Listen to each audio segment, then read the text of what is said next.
the other contradiction, Mr President, is I know at the time of the committee we weren't actually growing any medicinal cannabis in the state, and there's all this, very strict regulatory framework for facilitating that. You had to get Commonwealth licences and state licences, and, it was a fairly convoluted process. But we do have people growing medicinal cannabis in this state. Yeah, they do. They can't, no Tasmanian can use it, but it's being grown in the state, and they're supplying Canada. That's right. So where's the sense in that either? Up around Bishopsbourne, I think. Well, there's some just out near Baghdad. Yeah, or Brighton or wherever it is out on the road there. Yeah, and so there are others as well. So there's so many contradictions in this, Mr President, and it just beggars belief that we haven't been able to progress, even with the research and the pilot studies that have been done, to a sensible approach. And it is purely a policy setting of this government. It's like access to termination of pregnancy. We've got the right law, we've got the wrong policy setting. Okay, it's a policy setting of this government. This government can change it.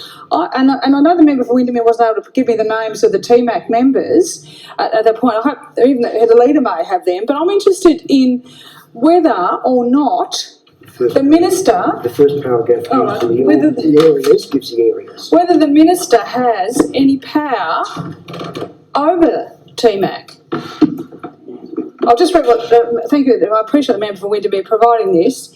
So the Tasmanian Medicines Access Advisory Committee, TMAC, is a multidisciplinary committee consisting of statewide representation of medical, nursing, pharmacy, consumer and Department of Health representatives. Medical representation is in the form of a variety of medical and surgical specialties, and TMAC will also nominate additional specialists who may be consulted and or co-opted when relevant.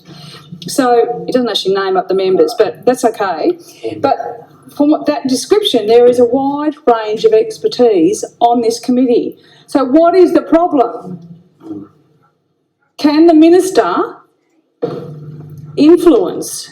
And I want the leader to see if she can respond to that. And if so, what influence does the minister have in this? Or is it purely that we have such ridiculous policy settings in this area that it just becomes a moot point and this committee can't... I mean, they've got other roles besides medicinal cannabis, obviously. They've got a range of roles in other assessment of other medications, things like that.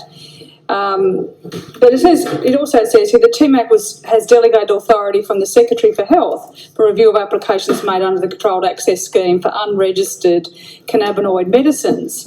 These applications are assessed in line with established TMAC processes for assessing applications for unregistered medicines.